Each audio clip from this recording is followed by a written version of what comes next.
This is Nice Ashes. I'm Mike. And I'm Nate, and we've got our guest Dave with us tonight. I'm Dave. Yay, Dave. Thanks. Good to be here. It's a great honor, great pleasure. And why not enjoy and indulge in a little cigar and a nice drink, talk amongst friends. Yes, well, the privilege and honor is all ours. We're going to be smoking a CAO Moontrance Torpedo today. Yes, and we've smoked the other, the non-torpedo version of this on the show before as part of our CAO flavor off, or whatever we are calling it. And this was the hands-down winner of the best CAO flavors flavor. I'm excited about this. I have not been a big fan of flavored cigars ever since my Swisher Sweets days. Yes, well, we definitely smoked some that were even worse than Swisher Sweets. So if you want that recommendation, we'll give it to you for free. You know, you're looking for the gift that does not keep on giving. I guess you give that kind of cigar. It's like sending like a box of like dead flowers or something. I yes, or used condoms. That would accomplish the same. Yeah, I would agree with that. All right, so we're gonna light this up. You most of you listeners know Mike and my thoughts on this cigar, but we'll mention them again just in case something changes with the different cigar body shape, and we will get Dave's input as well to see if he thinks the first few puffs here are good, bad, or somewhere in the middle. Well, I'm afraid that whatever I say will not necessarily do justice to the experience. Cigars are a very subjective thing, aren't they? They are, and you can't say anything wrong because we talk a lot of times. That's what I'm saying. We talk a lot of times on the show about how some people might like a cigar that we don't like. We've talked about some of Mike and my personal preferences with cigars. Well, we do have one cigar that everybody hates, and it is a moral question whether or not you like the Blood Red Moon cherry flavored cigar. Because it is vile, absolutely foul. That sounds like a Swisher Sweets on steroids. Oh, it is way worse than a Swisher Sweet. Well, it's a Swisher Sweet on meth you found under the overpass. Yes, it is like unrolling the condom and using it again. Level bad. Oh. Wait, I signed up for this tonight? Okay, got it. So initial thoughts. At least for me, anyway, I'm always a little surprised on how sweet it is initially, but not in a bad way, not in an artificial tasting way. We've done the the Eileen's Dream, which was the other vanilla flavor that they have, and that one is Irish Cream. That was Irish Cream. What was Bella Vanilla? Oh, Bella Vanilla. That one is not as good. I dated a girl, I think, by that name. Yeah, Bella Vanilla. Bella Vanilla. All right, Nate, I'm down with. I'm in agreement. This is there's definitely quite a bit of sweetness on the initial couple hits, but I will say it's not to the point. I'm going to break out the real connoisseur's vocab lingo here. It is not cloying. It's pleasantly sweet, but it's definitely not overwhelmingly so. But there is definitely a general kind of like rounded sweetness. Not off-putting, not right now. Mm-hmm. I think you'll like it. This is I've never smoked this shape, this size of Moontrance, but they are very good. Because the other one's a little shorter. Yeah. Right. What's the gauge on this one, Nate? I don't know. We can ask. Why don't we ask your mom real quick? All right, hang on. Get Mom on the horn. I don't remember the wrapper. The Mom? wrapper doesn't really say. She's making fun of us for smoking flavored cigars. Well, tell her to put it in the hot dish. Son of a... Can't believe it. I think it's a 52, if I remember correctly. You think You it's know what? a- That feels right to me. Yes. We're going to say 52, even though I just pulled it out of my ass. I don't know. I'm going Well, to I say... thought your ass was really good at gauging cigars. So if you... Oh, there we go. What a handy tool that is. Mm-hmm. Now, if we could just, sell it, like in... Coming to a cigar store near you. Yeah, Mike's ass. Some states you can, though, I think. A man's got to eat. Craigslist cut that stuff out years ago. Mm-hmm. So did Backpage, those fuckers. Backpage? What the hell is that? Backpage was a Craigslist-like website that basically only had prostitutes on it. And Mike would know this. I lived in the oil field for many years, so yes, I do know that.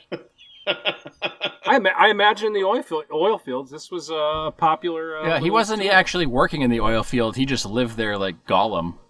Yes. Crawling through the muck and looking for fish to eat raw and whole.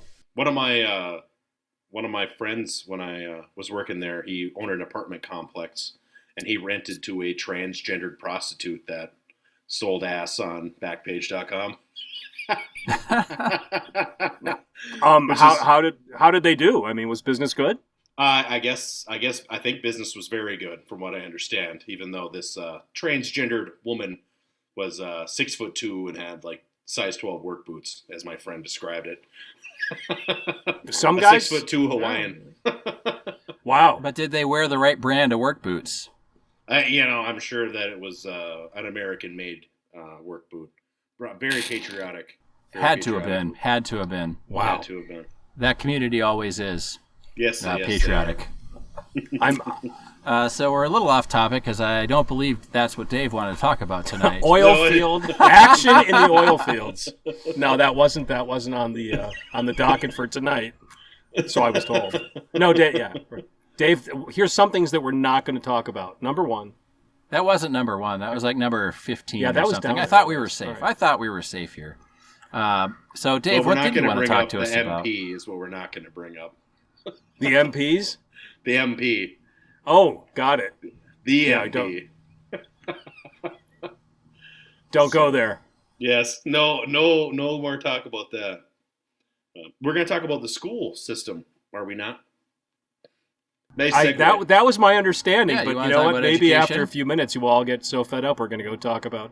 Well, we had to prostitutes break the again. ice a little bit. We had to draw the listeners in with something tantalizing. Got to hook them. And now we can educate them. Yes. So there we go. Sorry to let you all down. Don't tune out now. Stick around. It should still be interesting. I hope. Not as interesting as transgender prostitutes. Not much is. I mean, it's a tough act to follow. That is true, yeah. It's always entertaining. Well, before I start with my opinions about schools, I got to make another comment about this. That initial sweetness, Yeah. it's incredibly subtle now. Yeah. It's just dropped like a good 50%. Yep. Yep. Still pleasant, though. I mean, the Very, tobacco very, is yeah, and pleasant. it's still present, still pleasant. Yeah, it's there, but you know what? If I had a couple more drinks in me, I might not even necessarily be aware it was just a flavored cigar. Isn't that crazy? Yeah. It's a very good cigar. We really like it. Very unexpected. Well, we I'm wanted to enjoying it. surprise you. Thanch. In a nice way. Yes. And then also in a bad way with we're the, batting with the 500 right trannies, now. so. Good cigar. You know, strange introductory topic, but nonetheless, 500. Hey, for the major leagues, batting 500. That's still pretty good. Right.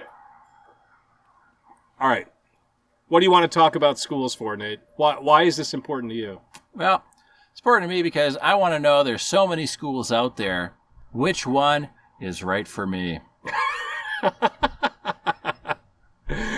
It's too late, my friend. Ah, shit. Well, what do they say? It's something about like the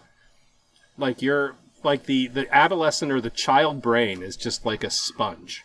It's just crazy, and so the capacity to learn when you're young is just tremendous. And it is one of like the great ironies of life, right? How many times have you heard, right? Education is wasted on the young, right? Because whatever, they absorb everything. Well, I thought it was youth is wasted on Is the that young. what it is? It could be. Right. Depends on who you talk to, I suppose. Yeah. So, just for a little bit of background on Dave, Dave was in education as a teacher on the front lines for quite a few years, right? Makes me sound like a soldier. Well, in teachers are the real heroes. these times, you almost have to be a soldier. Did you hear that sarcasm? I did. Come on, Mike. We just met. Yeah, I think that the real We're heroes not are the real heroes. Yeah, we're not a. I'm inclined to agree with you. We're not a safe space. We're a safe-ish space. No, I went to school to be a school teacher as well. I remember Nate telling me that. Yes, Yeah. I worked for the No. Fargo Public School District. Oh, okay, So, okay. yes. Got it. Very good. And for how long did you do that? 1 year. Oh, We got a veteran here. wow. 1 year, and I escaped. Well, then I very much am a hero. I lasted for 18. Oh, wow. It's legal. That's pretty. Yeah, wow. 1 year. Oh. But I can't say it doesn't surprise me. I mean, I think the attrition rates are huge in that profession. Huge. Right. Oh, yeah. I couldn't handle. I did after school programming, and I just didn't like the politics of the school I was in. But Well, can you comment or just kind of explain that? I mean, the job is replete with politics. So where are you going with that?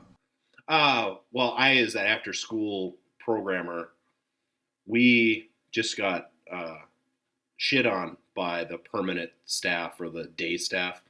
So we would do lessons in, let's say, the art room, and the art teacher would expect us to clean up the art room for them.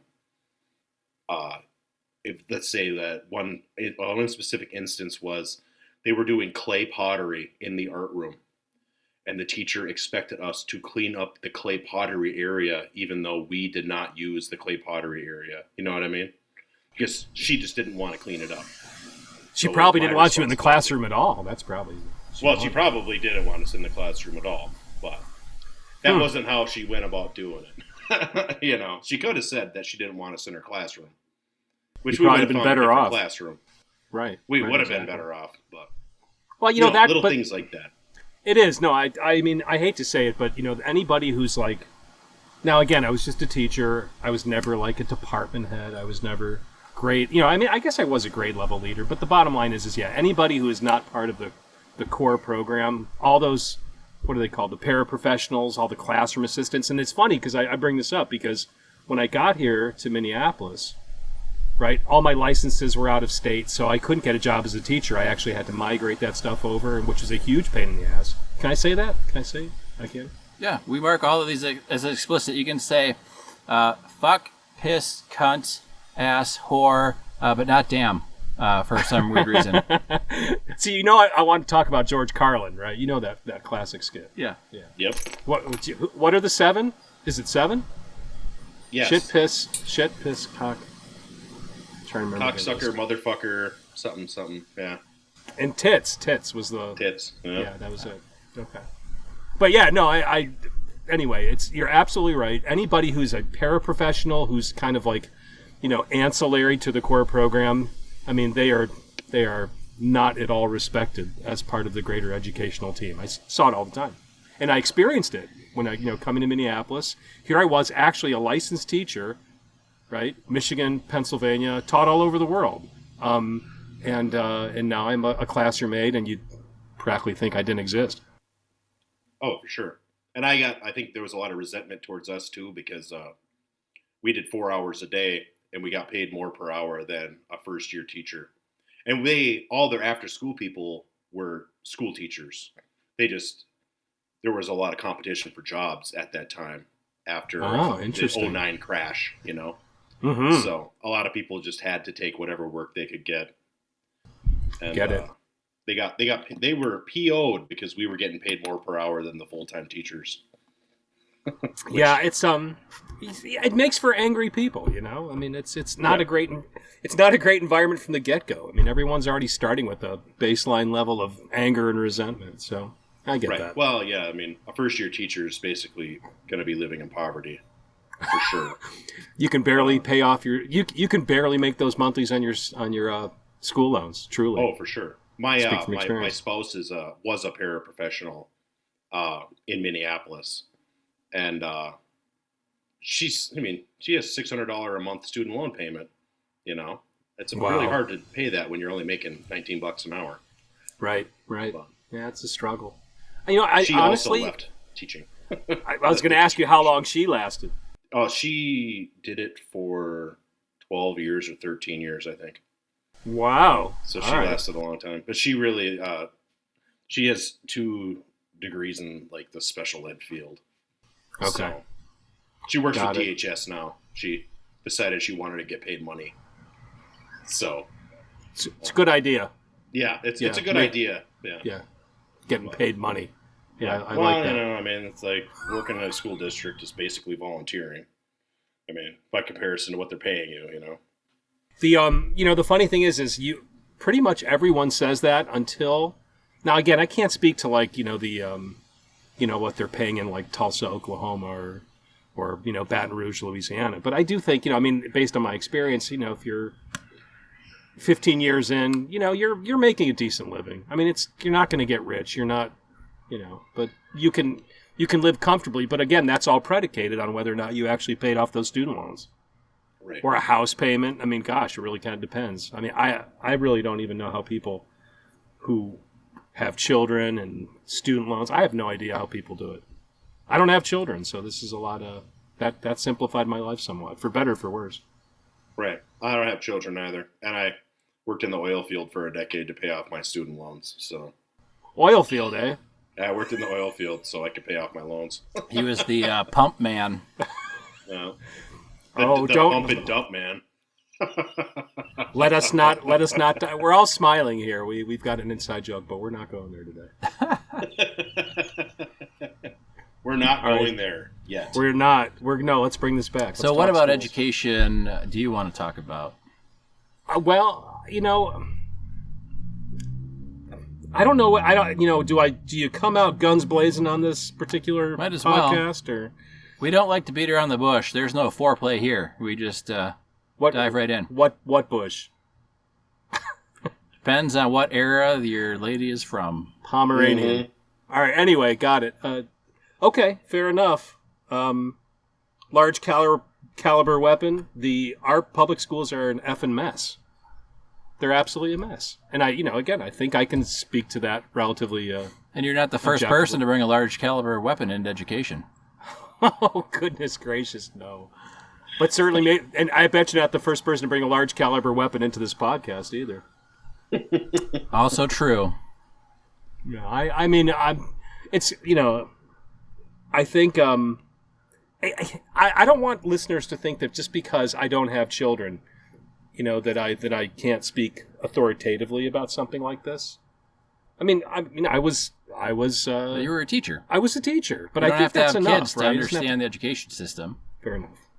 Maybe you understand it in a different way when you have kids. I don't know because my daughter is not in school yet.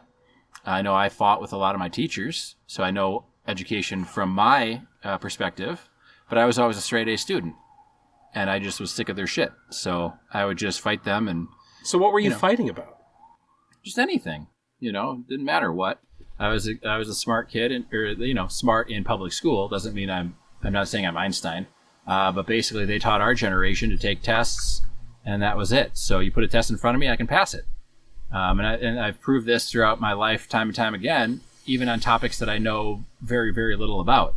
But if you know how to take a test, you know how to read the questions, and you can deduce which one is the right answer. That is absolutely true. But it's amazing just how far in life you can get just by knowing how to take a test. Yeah. And I think that's sad because you shouldn't have to do all these tests.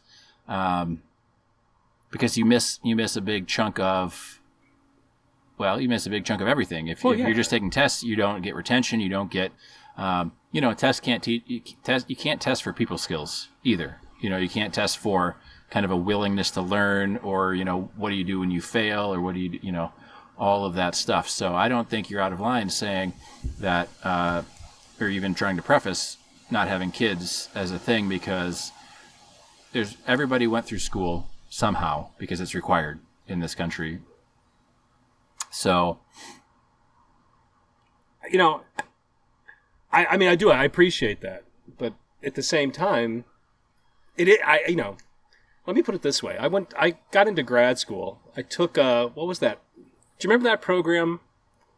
What was it called? Not Kaplan. Princeton Review. We are so not the same age. I would have no idea. You have no idea what that is? No. Yeah, it's one of these, grad school, like GRE test prep things. Okay, we had like AP. Like, did you have AP, Mike? Like advanced placement or whatever it was? But that was for college. That wasn't for grad school. He's talking about... No, but that was in... Oh, okay. So that was like high the school. GRE yeah, you could take like the GRE. Right. Okay. Right. Yeah, like lawyers take the, or aspiring lawyers take the LSAT. Okay, Docs I'm take with the you. MCAT. This was the GRE.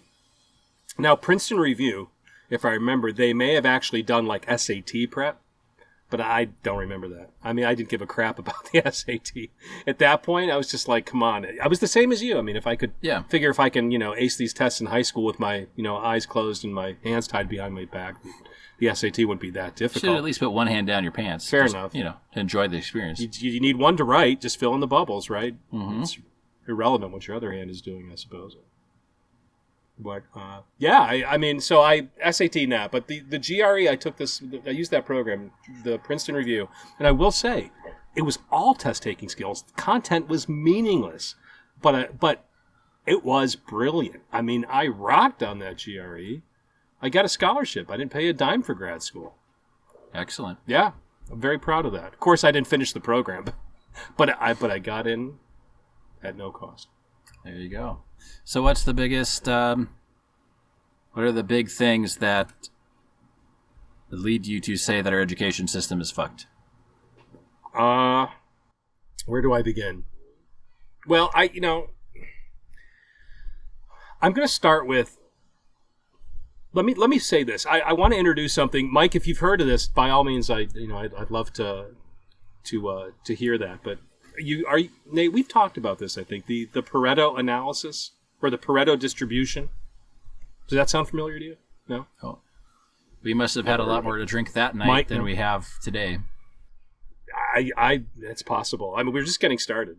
So, all right, the Pareto distribution. Now, I'm going to probably completely mess this one up, but my take on it is, and it's going to be oversimplified, but that's okay. It's a podcast, and we're drinking and smoking, so all errors. That's true, and nobody can contact us. So if it's wrong, it's wrong. All right. The Pareto distribution is as follows, based on my understanding. You've got 100%. Well, let's talk. Our sample here are students, right? So you've got 100% of your students in your classroom. And of those 100%, 20% of your students will absorb 80% of your time. I've heard of this. I didn't know it was called that. And I want to say Pareto is the guy who came up with this model, right? I've heard the saying that 20% of the workers get 80% of the work done. Okay. It's the same. It's the same use of the model. Yep. Same concept. Yes. That's it. And that is fundamentally the problem, because here we are. It's a public school, right? And therefore, you are trying to meet a massive range of public need, right? And screw it. Let's just get down to brass tacks. The bottom line is the kids that are the biggest pains in the asses, so therefore they're in that 20% group, right? It's not even that they're hurting themselves, because I think everybody reserves the right to hurt themselves. It's like, hey, if you don't give a crap, then you don't give a crap. But what bothers me is how the schools go out of their way to try and make it work for those kids at the expense of those other 80% of kids who are just showing up and trying to get the most out of it. Are you talking about No Child Left Behind? I think, I hate to say it, I think some kids need to be left behind for the benefit of the other 80%. And maybe not left behind, but maybe find an alternative learning situation. Fair enough. And I'd be totally cool with that. So you call that 20%, right? The problem is that if we do that, now you're talking about a dated model for special education, which doesn't they've tossed that out. The goal now is not isolated, special ed classes, but they're looking for what they call like a push-in model, right? Where those kids are integrated into the general program. I remember in college, I was always looking for a push-in model. Was that only in college? Yeah, right. Yeah, only there. You know what's funny? The minute I said that, I started thinking about push-ups, and not push-ups exercise, because I don't know much about that. You're talking about push-up bras? Or no, what? not. Well, that's not. All right. Yeah. Okay. See, I'm like a squirrel, right? Push-up bra. Hey. No. Do you remember those? They were the. I think it was like orange sherbet. Is this again before? Yeah, no. We've had. Yeah. But there's no creamy center. Pop up. It's just orange sherbet in like a cylinder with a cardboard stick sleeve on it. And you you got to push through it. Those things were awesome. I don't know if they still make them. I haven't seen them. They do. We got some ice cream trucks that run around the neighborhood, but they never stop, so I can't ever catch it. I saw one yesterday. Yeah, there's like 4 of them one day. We're all cruising around when my brother was here, and we were looking at each other like, there can't be that much money in running an ice cream truck. Why are there 4 of them right here? Isn't that something? And with the Maybe price they're of gas? not really ice cream trucks. Maybe they're, Catholic front organizations, if you catch my meaning. Oh, you mean they're grooming children? Well, I didn't say that, Nate. I didn't say that. Neither did I. Did I? I was going with their part of that fencing ring to steal and sell your catalytic converters.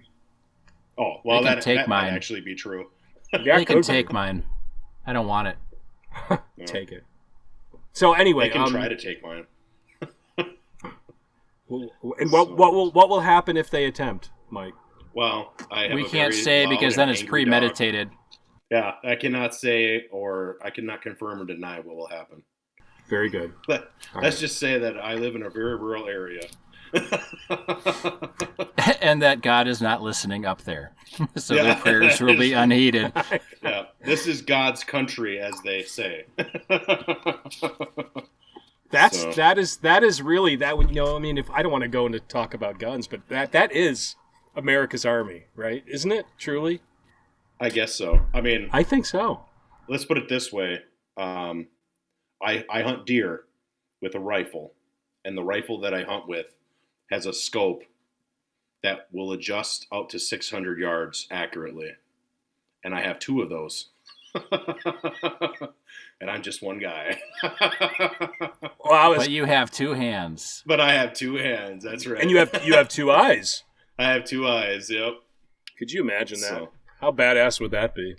Oh my God, that'd be. I mean, I would be a movie star, I guess, until reality, came in and I hurt myself. Or until they said you were too good looking for the movies. Yeah, right. I don't know if I would ever attempt to shoot both of my hunting rifles at the same time. If you could even come close, to both targets. I mean, just once, just to say you did it. Right. If you put them on lead sleds, you could definitely do it. But what's the fun in that? What's a lead sled? A lead sled is like a device that holds the gun, and you put weight in it, and it holds it perfectly steady, so you can actually sight your reticle in at whatever distance you want. He said the reticle. Gun itself is accurate. The gun is perfectly accurate at that point. Like a sighting bench. Yeah, it's like a sighting bench, but it's a tool that you would use. It's what non-hillbillies call a sighting bench. Well, lead sled is actually a specific brand. Oh, okay. Oh, it's a brand name. Okay. It's a brand name. Yep. So where the hell were we? You were talking about pushing in the special ed the dumb kids. people keep the smart people down by taking up all the time. That is it. And again, unfortunately, that model of special education that most public schools are using now would not permit you. I'm sorry. Here I am. I'm getting very emphatic. Nate's like, stop pounding the damn table. Well, yeah, stop pounding the table. Right, but be emphatic. But I am emphatic, and I truly believe that despite all good intentions, this is hurting that other 80%. I agree. I guess I remember public high school. Didn't happen in college, but in public high school and in middle school especially, they would team up one of the problem students with one of the top students in the class, and the teacher would basically abuse the top students and use them as a shield to keep the dumb students from failing. Yeah, you got to get those averages. Would just steal or copy off of the work of the smart student, and that way they wouldn't fail out. That's awful, and that's not fair to that. I mean, that is nowhere near fair to that kid. Well, I was in one of those student relationships my entire time in school. I'm not going to say which half of that I was, though.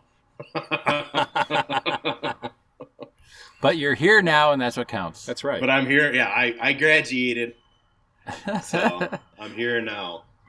In all seriousness, I when I was in middle school and high school, it was obnoxious until I got into AP classes because I was always with like the worst student in class as a study partner, always. And the teachers always chose your partners, who you sat next to and everything, you know?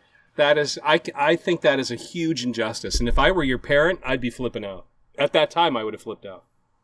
I'd have been absolutely not. But at the same time, I want to roll this back a little bit because I think we need to kind of clarify when we're talking about, students with, special needs or exceptionalities. I think that's the word that we use in the trade is exceptionalities.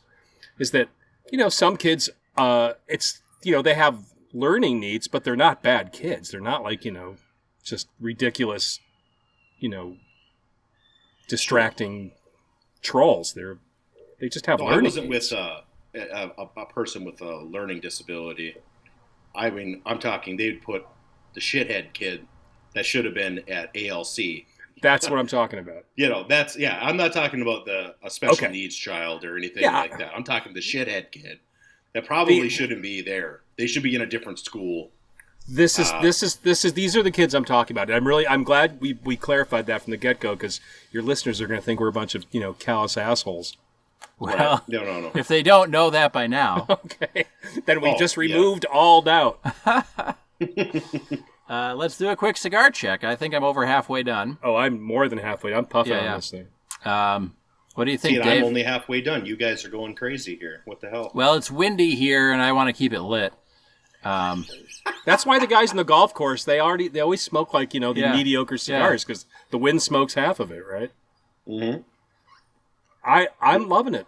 I'm absolutely loving it. I am shocked that a flavored cigar can be this mild, this smokable. I'm really surprised. I mean, Nate, I thought because you said so many positive things about this between the time that you first smoked these and the time that we're podcasting now. I really was kind of expecting to be underwhelmed, and that's not the case. No, and I think your pairing of drink is good and helpful.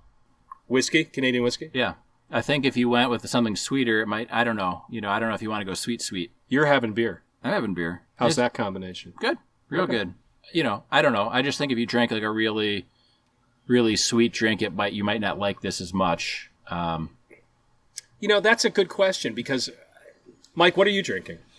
I drank a Stella for the first half, and I'm drinking a Northeast right now. Uh-huh. So I'm pairing it with a beer as well. 2 different beers, though. So when you smoked this before, what were you drinking? I've smoked many of these. A lot of them. Oh, you have? Okay. Yeah, have you smoked one with anything sweet? Yeah. Wait, you guys... Yeah, I have. You podcasted the... was it the Howitzer? Right last time? Yeah. Yes. Okay, but so you did not podcast this particular cigar? Not the Torpedo. We've done a Moontrance, but not the Torpedo. Okay, got it. Same cigar, a Moontrance that was a Robusto. I'd probably enjoy that longer. too. Okay. Yeah. All right. You know what? I'm just gonna say that I enjoy it. I don't like the draw. I feel like the draw is a little not as good as the Robusto. Yeah, that Robusto size it's just like lightning in a bottle, Yeah, this is good. It is wonderful. I just, I think because of the taper and the length, it's just not a good combo. See, which would beg the question: do you think it's a function of the cigar and the construction, or do you think it's the cut? I mean, this is a guillotine cut.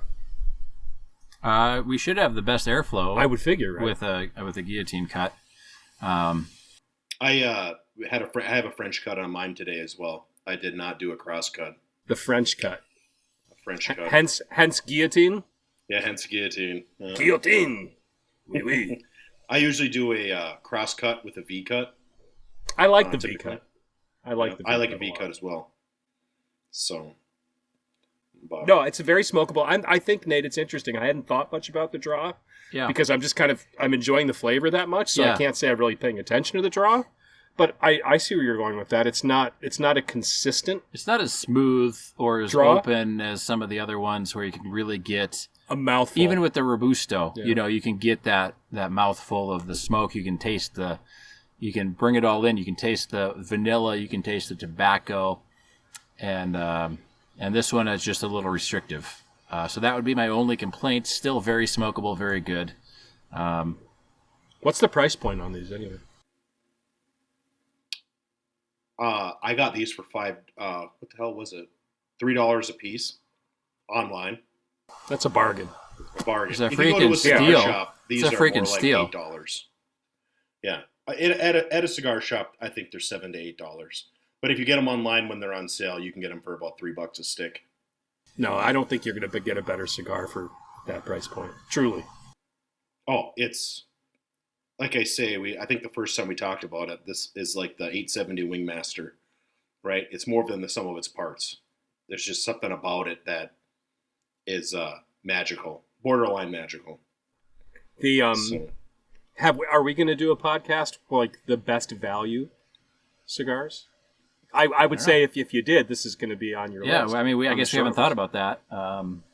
We just did our first kind of like series of podcasts where we did all the flavors from CAO. Okay, and then we've got the countries from CAO, and we've got all the nubs. Yep. And we got a couple different edges. Yep, and we got a couple different edges, and we start with the howitzer.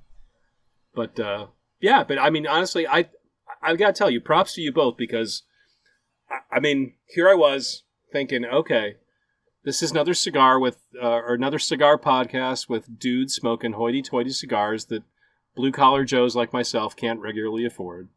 And you know what? This is a $3 cigar. I mean, I can buy the cigar with some frequency. Yeah. It's great. Even at $8, you can buy it. At my house at all times. Because, no, I think that's... My wife loves these fucking things. So your wife smokes cigars? Yes. Yes, she does. Okay. I got her started smoking cigars and pipes as well. My wife will smoke cigars as well from time to time. I think she had one of these, didn't she, Mike? Yep. She's had one of these. I think at the party we were at last month. Oh yeah, and I believe she liked it.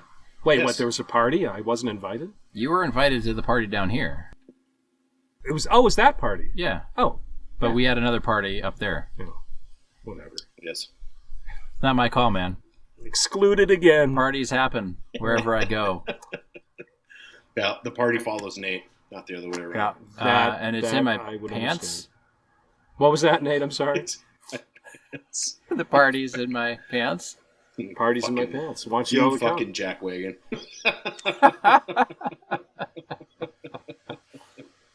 Jackwagon? Fucking jackwagon. Well, I've you never never heard anybody heard that one pull before? that one. No, that's my first Well, he's time. got a new insult now. Jackwagon. Where see, I told you this episode would be educational. This and of course. So we're sticking. So we are on topic, right? We're talking about Right. education. what I've I got to noticed. tell you though. Oh, go ahead. All right, I just got to say, if we're going to talk real quick about unusual curses, I want to get back to our topic. But I love, and I was just thinking about this today. I have no idea why this stuff just suddenly appears and just like pops into my brain. But I love. I guess it's a curse, but it's such a mild one. It's when you call somebody an asshat. I love that one. It's the best one, probably. An ass. You've heard that one, right? Oh, yes. Oh, yeah. I love it. It's such a good one. It sounds It's so good. benign because ass is now like I guess according to the scale of severity, it's pretty low these days. Well, it's lower than a lot of things that used to be perfectly acceptable to say. So, It's like lower than the tummy, little lower than the hips. it's above the lower thigh. That depends on the ass. That is very true. That's true. Yeah, that is Trust me, I'm an expert. You can trust him. He's pre-med. Well, the next time we have Dave on, we'll do the have him on as the ass expert. Ass expert. I can talk at great lengths about this topic. All right, but I would need a few more drinks to get there anyway. Well, the night is young. All right, Fetal, as some people say. the night is fetal. It is preformed. But can it be It is aborted? rudimentary. Naughty. All right, Carry on, Dave. what the hell? Please. I think a bird just shit in my drink. It could be the tree. Oh, is that the cigar tree? You have a cigar tree there, right? Yeah, we have a cigar tree, and Oh, we've it's- got some other fucking things here. But stuff's always fallen off of this tree. And one time we were doing a podcast, I had a beer Oh, can. shit. There it is. It's not. Look at that. It's a little inchworm. Oh, yeah. He's got a little inchworm in his beer, or his whiskey. Well, he came close, actually. He landed right next to it. Yeah. He's kind of cute, though. You know what? The important thing is Dave's whiskey is safe. It's uncontaminated by Mother Nature. Listen, I'd probably drink it even if the damn worm was in there, right? We do that with tequila. Well, alcohol is a purification agent, right? So Absolutely. isn't he a cute little guy? I've heard that before. I do not want to know the context of that conversation. No, we'll skip that. Isn't that crazy? It's like he came down like he actually had some mass to it, but I guess it's just an ordinary inchworm. But all right, good for you, buddy. I won't mess with you. All right, anyhow. So all right, so getting back to the topic, I'm very glad. I think this is where we left off. Correct me if I'm wrong, but I'm glad that we clarified early on in the show that we're not talking about kids with learning needs. We are talking about asshats, right? I have to say, I do enjoy how Dave says early on in the show, and we're just about done with the cigar. Wait a minute. Oh, shit. Wait, that's the premise of the show, right? We end the show when the cigar is smoked. Is that it? Yeah. Well, then what the hell? Premise. I have 2 inches up to my cigar. I've been robbed. We've hardly touched on the topic. Well, you know what? The night is young. We might have you on as a guest for next episode. We'll have to wait and see. Does that mean do we continue this subject of education or? Yeah, we've got this much left of the cigar. Education, part 2. Well, no, Education. The sequel. Yeah, children are bad. Possibly. I think that's what we're getting at here. Yeah. If you don't parent your child, they'll grow up to be an asshat. Yep. I think, but that's the thing we've really left out here. What is the parent's role? And and again, you're a young parent, Nate, so I think you can certainly appreciate, but yeah, and I think, we did talk about this a little bit, with the Florida, what one side of the political spectrum is calling the Don't Say Gay bill. The other side is calling the Don't Groom Our Children to be sold into sex slavery. And I think that's part of the thing is like the parents these days, and I don't know when the change happened, and somebody in education might know, and maybe it's from the TV as the babysitter generation, because if the parents aren't talking to their kids and teaching their kids things and telling their kids all about, I don't think the school or the government should be telling their kids about the birds and the bees. I think that should be on the parents. There's definitely a fine line there where... there's a fine line, and there are the parents that don't have that, they're not functional families, or they're, whatever, and somebody's got to fill that gap in.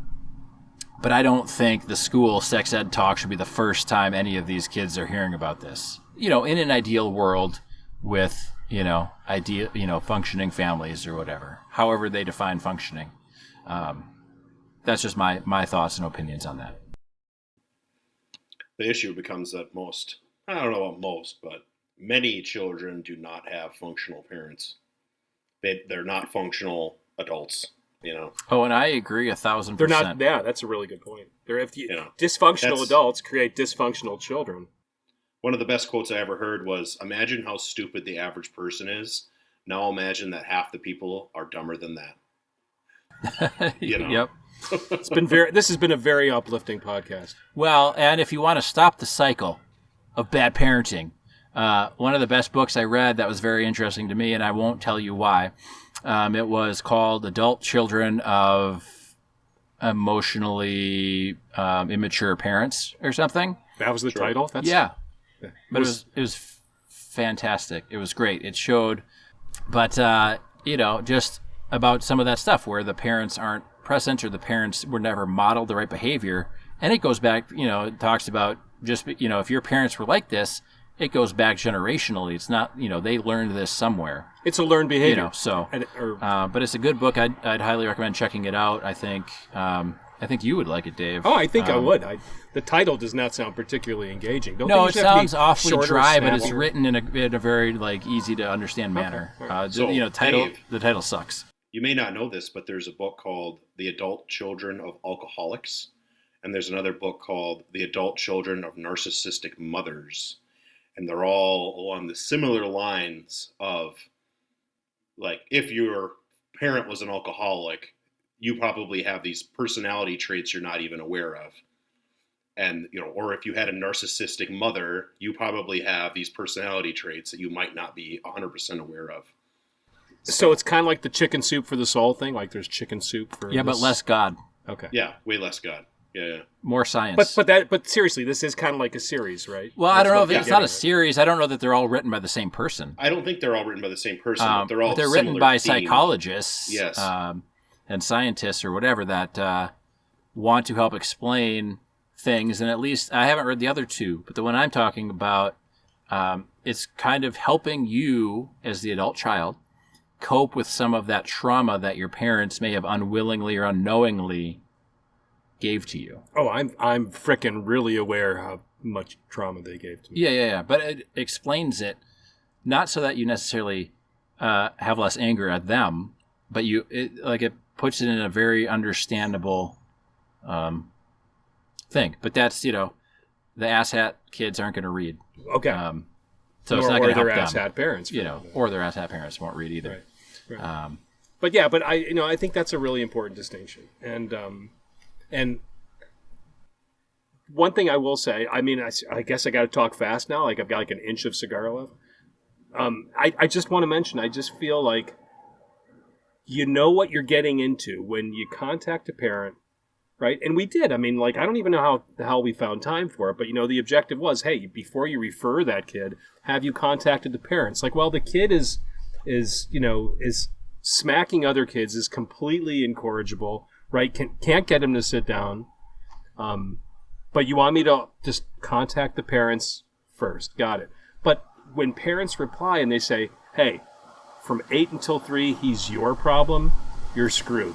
You know it. Pretty much.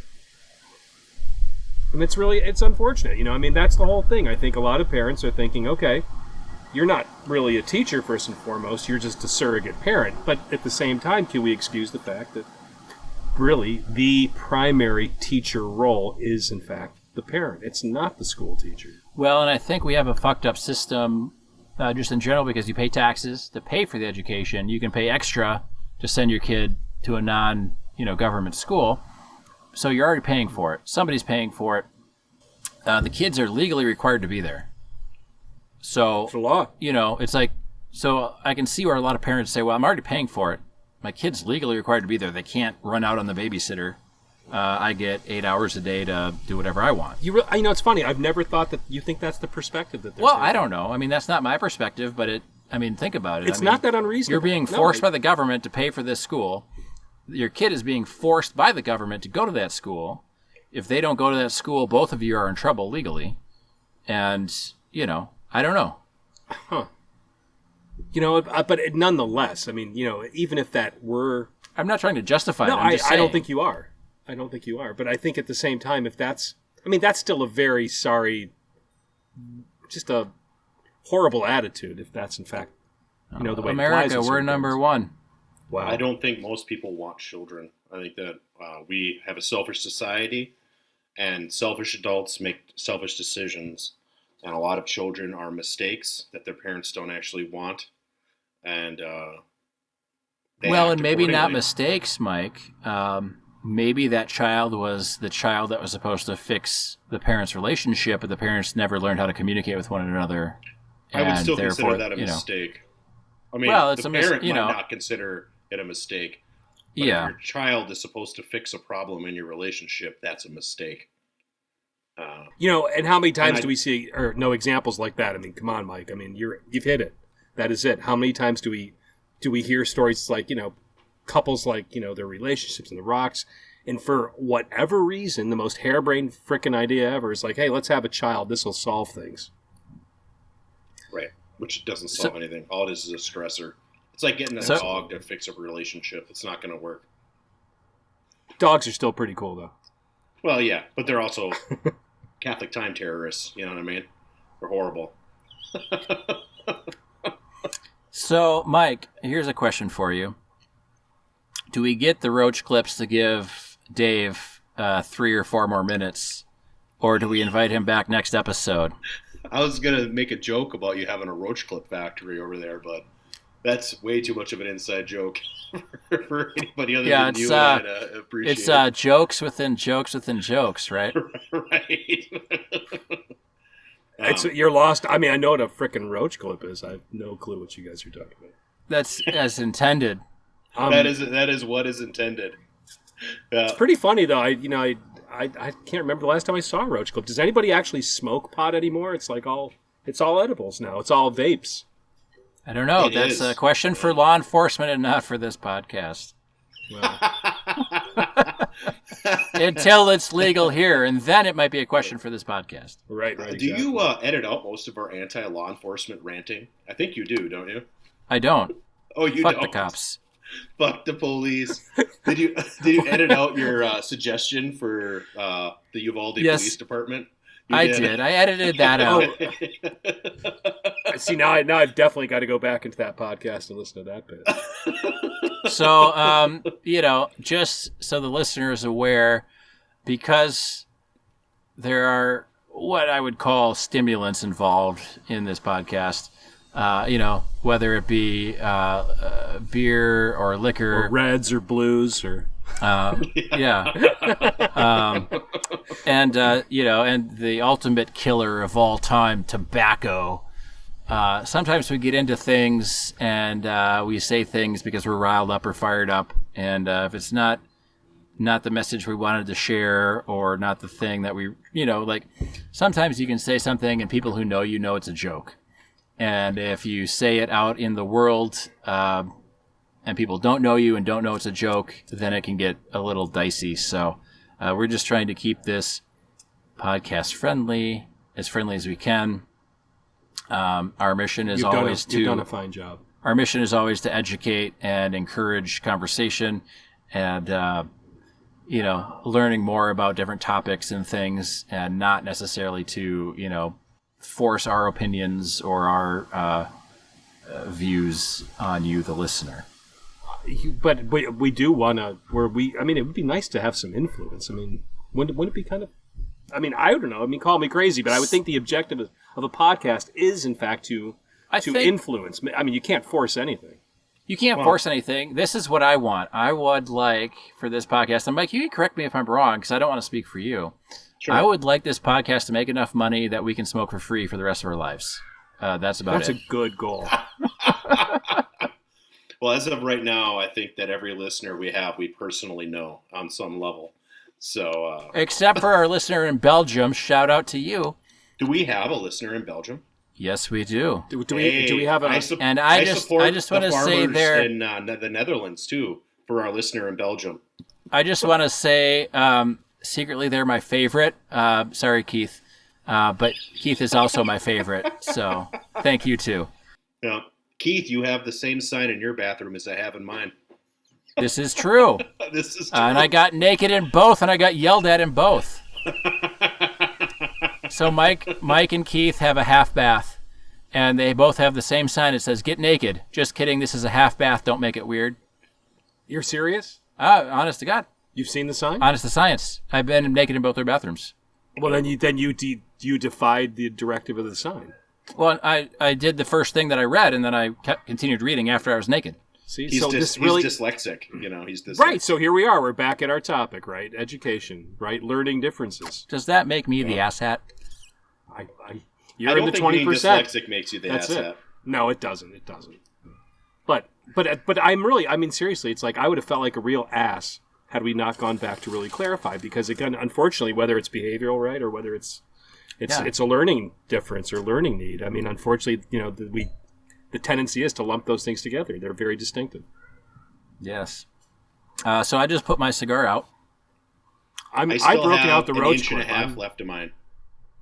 How are you guys smoking so fast? We're in the wind, Mike. Mother Nature is taking half of our take. Final note from you about the cigar? Final note from me is still a good cigar. It's up there. I would do the Robusto over the Torpedo just for airflow reasons. I felt like I was constantly trying to force air through this, and to pull more smoke out of this. But the flavor was consistent, on point with my experience with the Robusto. So if you prefer a Torpedo, then get this one. But I would go for the Robusto myself. I've got about an inch left, and I'll just say this: I've really enjoyed it.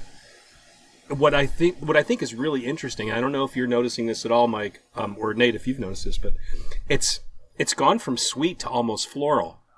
Yeah. Did you pick up those floral notes? Mm-hmm. I mean, it's I don't know how else to describe it. It's like flowers. Yeah. It's just it's floral. I can't think of another adjective that would suit, but It's but I still enjoy it. Yeah, I really enjoy it. It's crazy how good they are.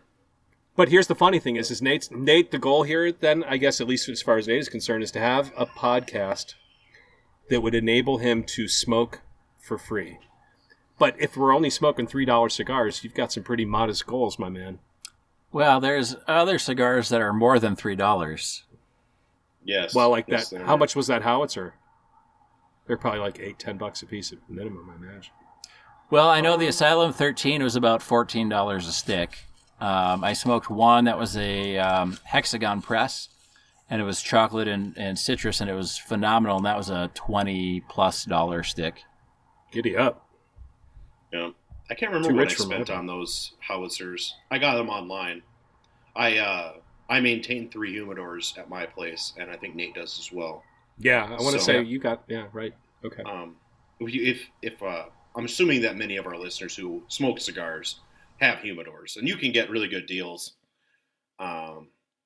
if you can store them yourself, And because you can buy bulk, or you can get those deals online, and the price per stick drastically drops. Oh yes, yeah. It just makes you wonder why more people don't do that. I mean, I've been buying cigars online for, I think, probably in excess of 30 years. So here's a question, Dave. When you buy your cigars online, do you throw them in the freezer for a day or two? I've never heard of that. Neither had I until Mike informed me. Yes, you were supposed to put them in the freezer. That's what you're supposed to do. For a day or maybe two to kill any beetles that may be in there. Beetles? The tobacco beetles or whatever they are. Yeah, tobacco beetles. Sometimes if they get an infestation. I've never heard of this before. Oh, yes. Look it up. Yeah, and then so you freeze them for a day or two, and then you toss them in, like maybe even a separate humidor if you've got more than one. Well, I just did that because it's easier for me to keep track then of which ones are still waiting, because you're supposed to keep them, put them in your humidor for what, like 3 weeks before you smoke them? Yeah, about 3 weeks. After you freeze them. Wow. I'd never heard of that. But on a side note, just how many beetles are still alive? 2. 2? Just what? Ringo and Paul. Ringo and Paul? Yeah. There was, I remember I was in high school, and I got this album, a local punk band called The Meatmen. And they had a song on that album. It was called One Down, Three to Go. And, honestly, I was never really a Beatles fan at that point. I was listening to the stuff that was anti-Beatles, right? But can't help but think of that song right now. It was a great album. Were you a big Wesley Willis fan when he was still alive? Wesley Willis. Blockbuster Video. Wow, what a difference. The Chicken Cow. All right, I just gained Wesley Willis, man. That's brilliant. Absolutely. He played at a bowling alley that I used to bowl at, and that was my first exposure because he played live at the bowling alley, and it was. You don't know who that is? That's hysterical, Mike. That you know who Wesley Willis. This is a great way to wrap up this podcast as a shout out to the genius of Wesley Willis. Wesley Willis, hell yeah, that is awesome. Oh man.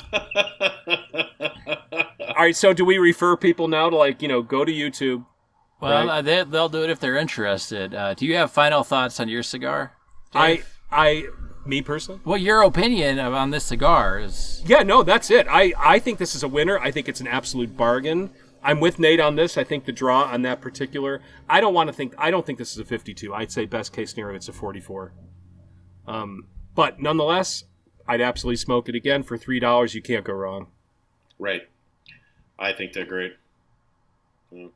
I'd be all over it. You can get a box of 20 for $100, regular price. and then they go on sale for about $3 a stick twice a year. Which is interesting because the CAOs, they really run the gamut on the price point, don't they? They do. They also run the gamut of quality. They're not as we discovered. Yeah. Oh, yeah. I like CAOs, but some of them are better than others. You know, they're not all created equally for sure. You did the country series, you said? We haven't done it yet. We've got that in the humidors ready to go. Got it. So I'm excited about that one too, but we didn't want to do 2 CAO series. Because that would look like together. an endorsement, wouldn't it? Well, we tell everybody that we're not sponsored by anybody yet. CAO, feel free to give us a contact. I mean, anyone, feel free. I will sell out as quickly as humanly possible. And it won't take much. Very true. So, well, thanks for listening, and we'll catch you next episode. All right, Mike. Good times, Nate. Thanks so much for having me on. I greatly appreciate it. Had a ton of fun. Thanks for coming, Dave. Yep.